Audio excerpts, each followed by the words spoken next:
Olá e seja muito bem-vindo à 5ª temporada do podcast Alimentação Saudável. O meu nome é Mafalda Rodrigues de Almeida, sou nutricionista, fundadora da Love It e autora de 3 livros de receitas. Por aqui vamos falar sobre todos os temas quentes relacionados com alimentação, saúde e nutrição. Vou receber vários convidados que nos vão ajudar a falar sobre temas como saúde de uma forma simples, a desmistificar alguns conceitos que estão tão enraizados no nosso dia-a-dia e que parecem que complicam a nossa alimentação. Vamos falar sobre bem-estar, sobre técnicas importantes para a prevenção de vários tipos de doenças e, mais importante ainda, para a promoção da saúde. Quero que este podcast venha simplificar a alimentação e ajudá-la a ter as ferramentas para ter um dia-a-dia mais simples, nutritivo e completo. Olá e seja muito bem-vindo a mais um episódio do nosso podcast. Hoje vamos falar sobre os principais erros que nós cometemos quando tentamos fazer uma transição para uma alimentação mais de base vegetal. Eu digo mais de base vegetal porque sei que muitas pessoas que vamos recebendo em consultas, pessoas que nos ouvem desse lado, não querem necessariamente fazer uma alimentação vegetariana, mas gostavam de começar a reduzir um bocadinho o consumo de carne, ter mais alimentos que sejam de base vegetal, lá está, na sua alimentação e que, portanto, às vezes ficam aqui a cometer alguns erros, que são aqueles erros que nós, enquanto equipa, vamos detectando e que vamos conversando e tentando dar um bocadinho a volta e conseguimos realmente perceber que há vários pontos comuns. Se calhar vai ouvir isto e vai se identificar aqui com vários, mas eu acho que é importante refletirmos sobre isto para que não sejam tópicos que levem à desistência do processo. De facto, nós cada vez mais falamos sobre a importância de reduzirmos o consumo de carne. Tem episódios do podcast que falam disso. Este tem realmente este tema mais focado, porque já são muitos episódios, já gravámos sobre muita coisa. Se tem interesse nestes temas, veja um bocadinho para trás, aqui pelo Spotify ou pelo YouTube, o que é que temos, porque realmente há muitas coisas entre trocas saudáveis, coisas que devemos deixar de ter em casa, como saber as porções, e falo um bocadinho sobre tudo isso aí, sobre as leguminosas também, truques para cozinharmos melhor, etc. Portanto, há muita informação complementar, só que eu hoje queria mesmo focar aqui nos erros e é importante que, para não descontextualizar, eu vou tentar contextualizar isto tudo, mas é importante realmente ouvir os outros episódios para conseguir compreender um bocadinho. Mas realmente vamos aqui ao primeiro erro. Nós vamos falar assim sobre os 10 que eu acho que são os principais. E o primeiro erro que eu acho que nós cometemos é não darmos tempo ao corpo para se adaptar à mudança. Nós temos que pensar assim, se calhar eu vivi 18 anos, ou 25, ou 30, ou 40, ou até mesmo 50 anos a consumir determinados tipos de alimentos, com uma rotina alimentar específica, e de repente eu quero mudar isso da noite para o dia. E o nosso corpo nem sempre está adaptado. Muito o que acontece é que a flora intestinal não está adaptada, portanto nós temos vários tipos de bactérias diferentes no nosso corpo e a nossa flora está habituada a ter colónias que estão em determinadas quantidades, em determinadas percentagens, umas em maior quantidade, outras em menor. E, portanto, quando nós fazemos uma mudança alimentar, de repente se começamos a fazer uma alimentação vegetariana do dia para a noite, pode acontecer que a nossa flora intestinal não está preparada para essas mudanças e, portanto, nós começamos a ter alguns sintomas chatos, como distensão abdominal, como mais flatulência, sentimos inchados, e isso não tem a ver com aquela alimentação não ser correta para nós, pode significar simplesmente que fomos demasiado ambiciosos e quisemos mudar muito rápido para aquilo que o corpo tinha capacidade. Então, às vezes é importante recuar um bocadinho para depois podermos avançar mais. E o que eu recomendo sempre nestes casos, claro que isto não é à letra, não é? Porque há pessoas que fazem uma mudança do dia para a noite e que se sentem lindamente, mas o que recomendo na maior parte dos casos é começar devagar.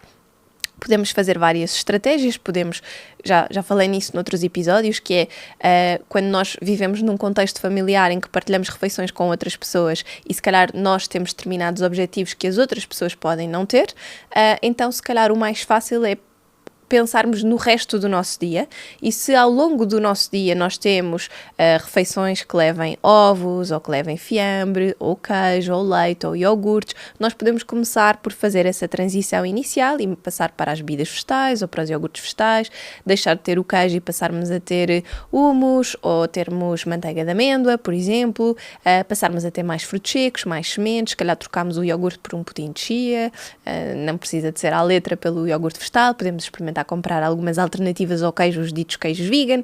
Portanto, temos muita margem ainda para mudar algumas coisas na nossa rotina do dia-a-dia que não passa necessariamente pela refeição principal.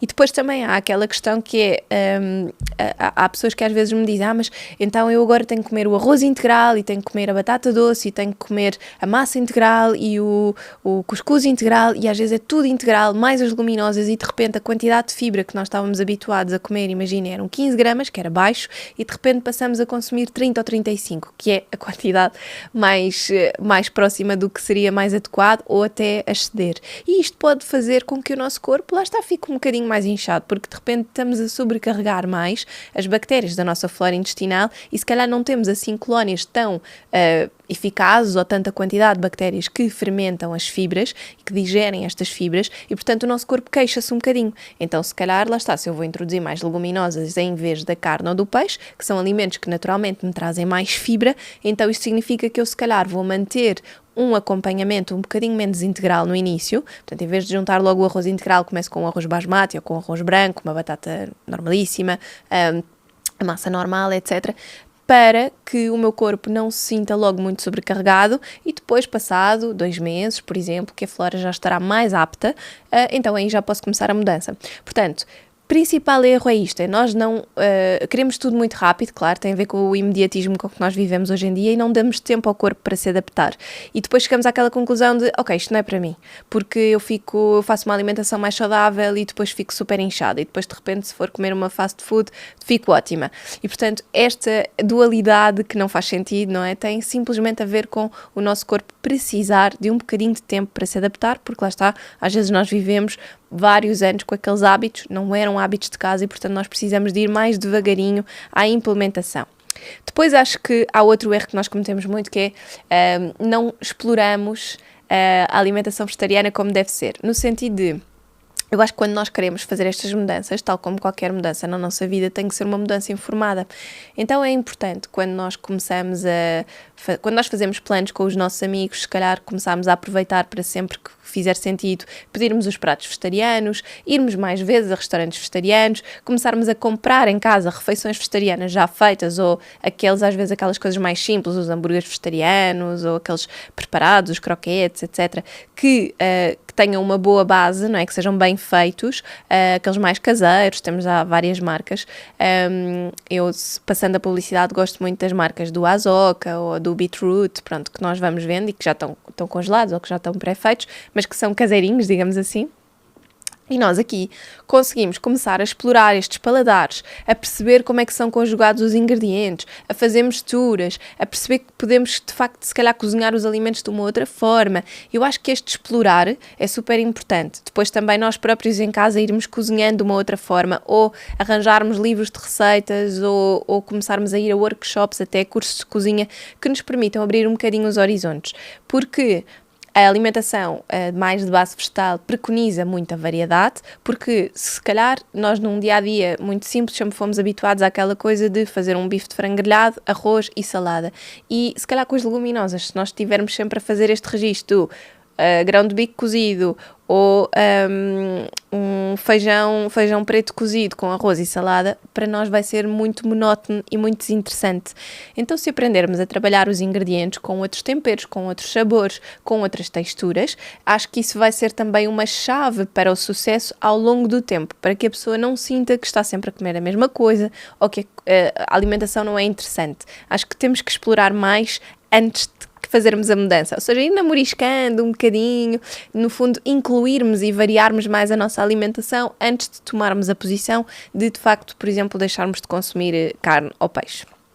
Depois, acho que também o não planear adequadamente a dieta é uma coisa que é um grande erro, no sentido em que se eu não planear, se eu tiver uma alimentação que seja omnívora e não planear muitas minhas refeições, também acabo por cair na monotonia e na falta de nutrientes. Na alimentação mais de base vegetal, pior ainda, não é? Porque era um bocadinho como dizia, se eu não perceber como é que eu vou explorar, se eu de repente for só abrir uma lata de grão e colocar com arroz e salada, uns legumes salteados, isto vai ser uma refeição muito aquém daquilo que poderia ser em termos de riqueza nutricional, e então é importante nós percebermos esta diferença e começarmos a planear um bocadinho, nem que seja começarmos a planear alguns snacks primeiro, não é? Pela simplicidade que eles têm, e fazemos as bolinhas energéticas, fazemos o pudim de chia, podemos ter o hummus em casa para podermos ter esta variedade, e depois ao longo do tempo, então, quando começamos a dedicar-nos às refeições principais, também começamos, por exemplo, temos legumes assados, temos uns legumes salteados, temos uma salada também, temos uma couve fermentada, que depois nos permitem fazer assim umas bolos ou umas coisas do estilo e variar mais a nossa alimentação.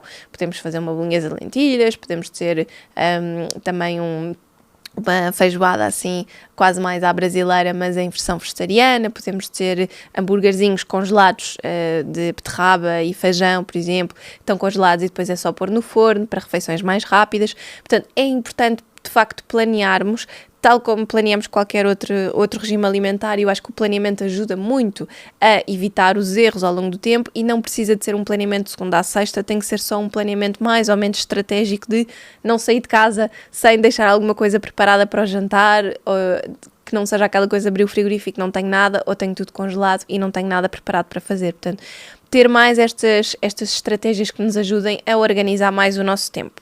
Depois acho que temos um grande erro também, e nós vemos isto muito nas nossas consultas, que é as pessoas dependerem muito dos alimentos processados. Portanto, de me dizerem assim: Mafalda, eu como não tolero muito bem, não posso comer muito grão ou feijão, ou favas ou lentilhas, ou eu não gosto, isso quando me dizem isto eu fico mesmo, essa então eu fico mesmo doente, mas, eu não gosto muito das leguminosas, ou eu fico muito mal disposta quando como as leguminosas, e portanto eu prefiro comprar os nuggets, os substitutos de carne que parece frango mas é vegetal, ou os hambúrgueres que parece mesmo carne mas na verdade é soja, ou aqueles substitutos, aqueles rolinhos, as empanadilhas e não sei o que são feitas de soja, e estes produtos, ou tipo rolo de carne, mas afinal é feito com soja e outros derivados. Isto são produtos altamente processados. Se nós formos ver a lista de ingredientes e compararmos com um hambúrguer que seja, por exemplo, 100% de carne, e depois vamos ver uma lista de ingredientes, às vezes destes substitutos de frango, mas que é de base vegetal, são altamente processados, além do teor de gordura, de sal, de intensificadores de sabor, de aromas, de conservantes. Tem N coisas que não têm interesse nenhum e que se calhar são muito menos saudáveis do que consumir aquela carne. Portanto, entre consumir carne e consumir um produto destes, claramente a minha sugestão era continuar a consumir a carne. Portanto, se nós queremos realmente fazer uma alimentação de base vegetal, esta não é a nossa escolha. Pode ser pontualmente, e lá está, irmos para refeições que possam estar já prontas, mas de marcas com uma boa composição nutricional é super importante, não é? Escolhermos bem as marcas que nós temos para nos suportarem nesse aspecto. Eu acho que aqui nos congelados, os da Beetroot, por exemplo, são de facto muito bons. Os do Azoka Market eu acho que também são excelentes, conseguimos comprar muita coisa online, e portanto termos este filtro na escolha que fazemos face a estes alimentos processados, porque ter refeições mais ou menos prontas, preparadas, é prático e ajuda muito, mas não pode ser uma resposta para o dia-a-dia das nossas refeições. E depois, realmente, se nós estamos a ter estes desafios com as leguminosas, é um bocadinho voltar onde eu estava a dizer, que é dar tempo, fazer aqui algumas estratégias para nós conseguirmos também melhorar essa parte e fazermos com que a nossa flora intestinal cada vez consiga digerir melhor. Depois, acho que é outro erro que nós fazemos, que é tirarmos a carne e o peixe, mas mantermos o resto sem introduzirmos alimento nenhum. Isto também acontece a alguns dos nossos pacientes nas consultas. Ou seja, a pessoa mantém, por exemplo, o arroz ou a batata doce, a massa, quinoa, etc. e só junta legumes. Legumes, cogumelos, etc. Simplesmente tirou a parte da carne e o peixe. Claro que temos uma refeição muito deficitária em proteína. Como é que podemos dar a volta a isto? Se calhar se a pessoa, por exemplo, ao pequeno almoço comer um pão com ovos, ou se fizer um snack de hummus com cenoura, por exemplo, à meia da tarde, ok, se calhar vamos compondo a proteína ao longo do dia de certa forma, mas a refeição, se tiver apenas hidratos com legumes, vai ficar altamente deficitária em termos nutricionais. Não só de proteína, não é? Mas até de outros minerais que estão mais associados e também na questão do ferro. Portanto, é muito importante nós termos esse cuidado. E depois também é muito importante, outro erro que nós fazemos, que é ignorar a proteína completa. Ou seja, há um erro que eu tenho aqui, que é o erro a seguir, que é vivermos obcecados com a quantidade de proteína. Portanto, eu vou juntar estes dois erros de ignorar a proteína completa e viver obcecado com a quantidade de proteína para explicar este ponto. Então, quando nós temos uma refeição com carne, com peixe, a proteína da carne ou do peixe é uma proteína que tem todos os aminoácidos essenciais, ou seja, considerada uma proteína de alto valor biológico, uma proteína completa. Também acontece com o marisco, com o molusco, com os ovos. Se nós fazemos uma alimentação de base vegetal e vamos retirar estes alimentos, como é que nós conseguimos essa complementaridade, sabendo que as leguminosas, por exemplo, não têm todos os aminoácidos essenciais, ou seja, são proteínas de baixo valor biológico. Significa que eu tenho que complementar várias fontes de proteína para conseguir chegar à quantidade de aminoácidos essenciais que eu preciso. Então, para ter essa proteína completa, como é que eu posso fazer isto? Combinando cereais com as leguminosas, eu ganho aqui uma grande vantagem porque normalmente estas proteínas complementam-se bastante. Então, o que é que não entra aqui? A batata doce, o inhame, a mandioca, porque são tubérculos, então eles não vão complementar a proteína da mesma forma que os cereais, como é o caso do arroz, do milê, da quinoa, do cuscuz, do trigo sarraceno, por exemplo, do milho. Esses sim vão complementar as proteínas que estão no grão, no feijão, nas favas, nas lentilhas, nas ervilhas, no edamame. Portanto, sejam conscientes com isto. Se vamos colocar uma refeição, por exemplo, vamos fazer um empadão e colocamos lentilhas e batata, a probabilidade de nós naquela refeição do empadão não termos a proteína completa é grande. Agora, tocando no outro erro que é viver obcecado com a proteína, isto não é um problema assim tão grande, porque se calhar, se eu pensar que eu, quando consumia carne e peixe, não estava muito preocupada com a proteína, não é? De repente não é porque tenho uma alimentação vegetariana que eu tenho que ficar preocupada com a proteína, porque lá está, se eu fizer as coisas bem, for fazendo esta complementaridade, sabendo que a minha refeição principal convém que tenha leguminosas. Ou, se a refeição principal não tem leguminosas, eu sei que eu tenho outras fontes, tenho as leguminosas ou outras fontes de proteína ao longo do meu dia, lá está como me referia, os ovos no pequeno almoço, por exemplo, ou ter os snacks que têm o hummus com a cenoura, ou até usar os frutos secos e as sementes nas bolinhas energéticas, e vamos buscar várias fontes de proteína ao longo do dia e, portanto, ao longo do dia, depois no fim do dia, digamos, o meu somatório das quantidades todas de proteína que eu consumi não só é de alto valor biológico, como era a quantidade toda que eu precisava naquele dia, ok? Portanto, não precisamos de viver nesta obsessão da proteína, e se tem, se não tem, consumir alimentos de origem proteica e ir para os alimentos vegetais reforçados com proteína, os skirs de soja e as bebidas vegetais reforçadas, etc. Isso pode ser importante se de facto eu estiver com os cuidados que teria uma pessoa que come carne e peixe associados ao desporto, por exemplo, em garantir que eu tenho aquelas 20, 25 gramas de proteína após o treino. E atenção, volto a referir isto, já referi noutros episódios, proteína vegetal tem geralmente uma absorção mais lenta, por isso, se quiserem fazer este aporte de 20 a 25 gramas, garantir que elas estão lá no pós-treino, se consumirmos estes alimentos fortificados, eles devem ser consumidos antes do treino, para que a proteína esteja a ser absorvida após o treino. Isto para treinos que tenham uma duração entre meia hora a 1 hora, ok? E isso é muito importante percebermos, porque senão o que vai acontecer é nós consumimos aquele reforço pós-treino do alimento com proteína vegetal e como a absorção é mais lenta, pode acontecer que passa aquela janela de oportunidade de cerca de 1 hora para a absorção de proteína muscular logo após o treino. Então aqui também sermos inteligentes, não é? Mas lá está, acho que é um grande erro que nós fazemos, que é vivermos obcecados com esta história da proteína. Não é assim tão importante, é obviamente uma coisa importante, devemos consumir aquelas quantidades de proteínas mais ou menos tabeladas no dia, termos o nosso aporte saudável, associado ao treino, então também garantirmos que ele está lá, mas se eu fizer um empadão de lentilhas que tem batata e eu sei que eu tenho menos quantidade de proteína de alto valor biológico naquela refeição, eu não tenho que viver obcecado com isso e ir tentar arranjar formas de naquela refeição ter a proteína. Eu posso simplesmente a seguir na outra refeição, ou antes, por exemplo, comi aquele empadão ao almoço, mas no pequeno almoço tinha feito uma papa de aveia e até tinha posto sementes de chia e até tinha posto um bocadinho de manteiga de amêndoa e, portanto, reforcei vários outros tipos de aminoácidos para garantir que o aporte proteico estava mais completo e tinha lá a aveia que tem então a complementaridade com outros aminoácidos que não teria depois no almoço entre as lentilhas e a batata, ok? Portanto, acho que isto também é um equilíbrio muito importante que nós devemos ter a nível da nossa parte psicológica, não é? Não vivermos com essa obsessão de, ok, é proteína de qualidade ou não é, tenho toda, não tenho. Relaxem. Depois, acho que outra coisa muito importante, outro erro que nós também tendemos a cometer na alimentação mais de base vegetal é não darmos atenção à vitamina B12. A vitamina B12 é uma vitamina que nós sintetizamos no nosso organismo, mas não a conseguimos absorver. Isto porquê? Porque ela é sintetizada pelas bactérias que estão na zona do cólon, que é uma zona onde já não há absorção. Então, nós não tiramos partido dessa síntese de vitamina B12, apenas essas bactérias que estão no cólon tiram partido dela, nós não. Então, nós precisamos de a ingerir para garantir que temos os nossos níveis. E quais é que são os alimentos fontes de vitamina B12? Os alimentos de origem animal, ou então os alimentos como, por exemplo, as leveduras.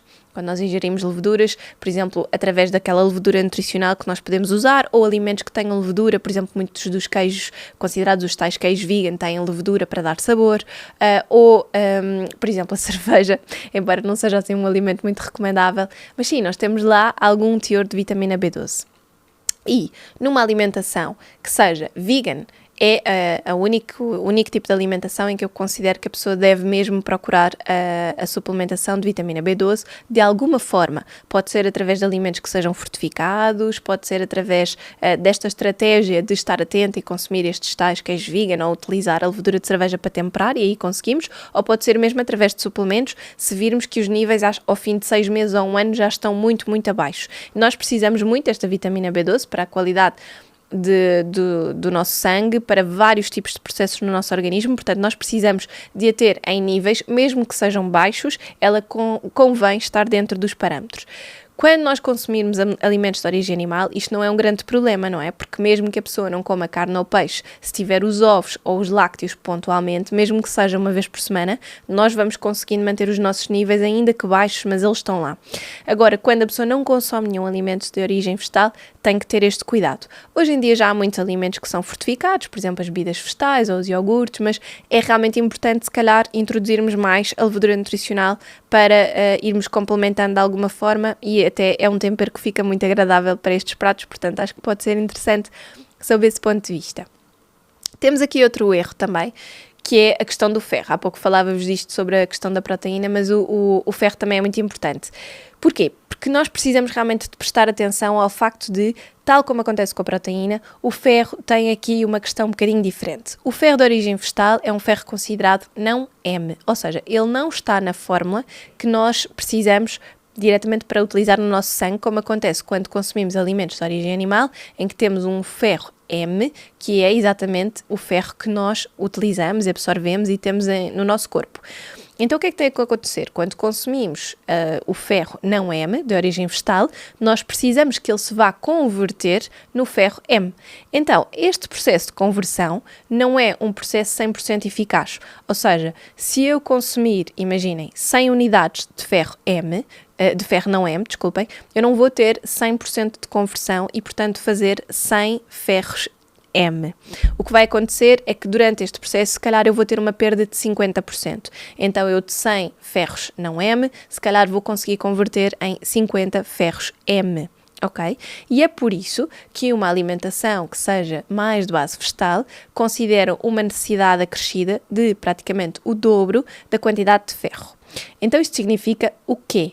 Que não só eu vou ter que utilizar as estratégias que são assim mais conhecidas para aumentar a capacidade de captação do ferro, como eu vou ter que ter atenção para ter mais fontes de ferro ao longo do dia, tal como acontece com a questão da proteína.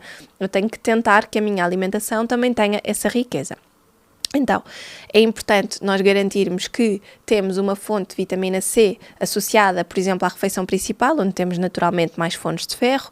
Então, por exemplo, poderíamos estar a falar de ter um citrino no fim da refeição, ou um kiwi, ou um morango, mas frutas no geral, embora a quantidade de vitamina C vá variando, mas a fruta no geral, desde que seja fruta crua.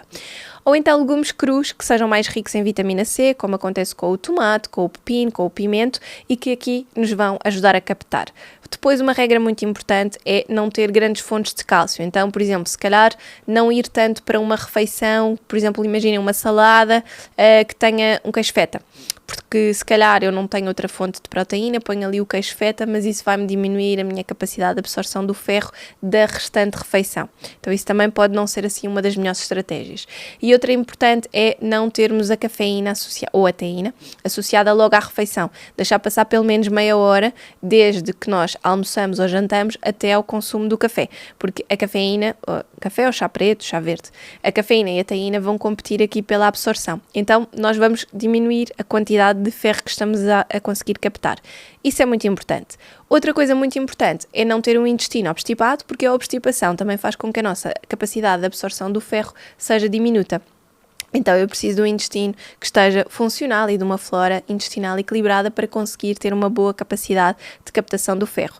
E depois eu preciso de ter uma boa ingestão de proteínas, no geral, ter bons aminoácidos essenciais para conseguir que eu consiga captar aquele ferro, consiga converter o ferro não M em ferro M, ter quantidade necessária de ferro M em circulação e ainda conseguir converter, como expliquei naquele episódio de ferro e ferritina, ter capacidade de conseguir converter algum deste ferro em ferritina para ter boas reservas. Portanto, isto é toda uma reação metabólica, não, lá está, não vamos para o espectro da obsessão, mas é importante garantirmos estes processos e, portanto, irmos tendo aqui várias fontes de ferro ao longo do dia, se calhar também combinarmos, por exemplo, fazermos mais smoothie bowls que tenham frutos vermelhos e beterraba, por exemplo, vamos buscar algum ferro à beterraba, vamos buscar a vitamina C dos frutos vermelhos e, portanto, também conseguimos acompanhar um pequeno almoço ou um snack e temos aqui uma refeição que nos dá esta riqueza. Portanto, quando escolhermos várias fontes, realmente também pode ser abrir um bocadinho os horizontes e termos aqui outras formas de o ingerir, e isso é muito importante, ok? Depois, último erro, ter medo de engordar. Nós também vemos este com muita frequência, que é, muitas vezes as pessoas partilham connosco que têm um bocadinho de receio que ao estarem a colocar as leguminosas em vez da carne ou o peixe, vão acabar por estar a ingerir mais hidratos de carbono e que isso leve a que aumentem de peso. A verdade é que as leguminosas têm de facto mais hidratos de carbono, têm um bocadinho menos de proteína do que a carne e o peixe, mas têm uma grande diferença, que é, não têm gordura. E, portanto, o valor calórico da refeição provavelmente vai ser praticamente igual. O teor de hidratos de carbono, embora seja um bocadinho mais elevado, é basicamente hidratos de carbono à base de fibras, maioritariamente. Portanto, não são necessariamente os hidratos de carbono energéticos que nós temos, como os do arroz, da batata, massa, temos alguns, mas a maior parte destes hidratos de carbono são fibras, o que significa que não vão também aumentar ali o aporte energético, digamos assim, o nosso aporte energético para nos dar energia rápida e, portanto, aumentar aqueles picos de glicémia, fazer uma resposta ao pico de insulina também, o que vai fazer com que tendencialmente nós tenhamos aquela tendência, vá passando a redundância, mas a tendência para ir fazer mais reservas de gordura no nosso corpo. O processo é um bocadinho diferente, porque as fibras vão ser metabolizadas no intestino, não vão contribuir necessariamente para este aumento dos níveis de insulina no sangue e, portanto, não vão necessariamente para aqui. Vão-nos fornecer outros nutrientes e vão, basicamente, alimentar a nossa flora intestinal. Então, o processo é um bocadinho diferente. Há o valor calórico, que é praticamente igual, porque não temos a gordura, temos um bocadinho mais de hidratos e, às vezes, é igual ou até menor, porque uma grama de gordura tem mais calorias do que uma grama de hidratos de carbono. E, portanto, não há aqui a questão do medo de engordar se a pessoa fizer um bom ajuste.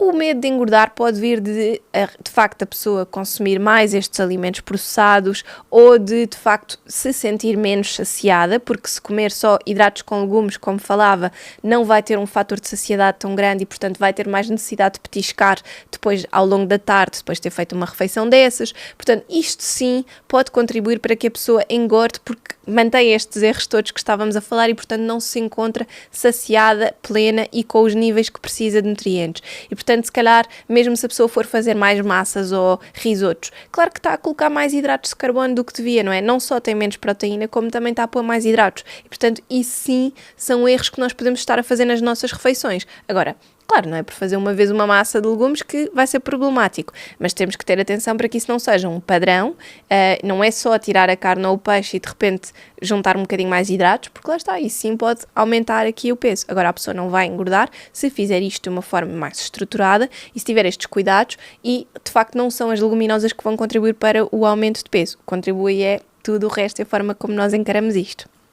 Portanto, o episódio 2 focou-se aqui nestes 10 erros principais. Como disse no início, há muitas outras coisas que eu acho que são importantes, muitas dicas, muitos se calhar, desmistificar aqui conceitos que são bons, ir ouvir nos episódios que temos para trás e focar se calhar aqui um bocadinho nisto, porque se estamos a pensar fazer uma alimentação um bocadinho mais de base vegetal, o que é que eu devo ter atenção ou cuidado para não ter o tal mal-estar associado e não estar depois a regredir, ou como tem acontecido, realmente tem-nos acontecido a algumas pessoas, e eu tenho visto algumas, que estão, por exemplo, 10, 11, 12 anos a fazer uma alimentação vegetariana e depois de repente, porque estes níveis de ferritina estão baixos, ou porque não conseguem controlar tão bem os níveis de ferro, acabam por desistir. E lá está, eu acho sempre que não é preciso desistir. Se a pessoa tomou aquela decisão, se está bem, se está consciente, temos que tentar perceber o que é que nós podemos potenciar melhor, o que é que nós podemos fazer na nossa saúde intestinal, na nossa flora, etc., para melhorar a captação e a absorção destes valores, para que fique tudo dentro daquilo que são os conformes. Mas lá está. Com isto não quer dizer que nós tenhamos que o fazer. Isto é um bocadinho para ajudar se nós queremos reduzir o consumo de carne ou peixe e queremos de facto fazer uma alimentação que tenha mais base vegetal, como é que podemos ter uma boa aceitação e fazê-lo de uma forma equilibrada, para não estarmos com medo de estar a fazer alguma coisa que não seja a mais correta. Espero que tenha ajudado. Um grande beijinho e vemo-nos no próximo episódio.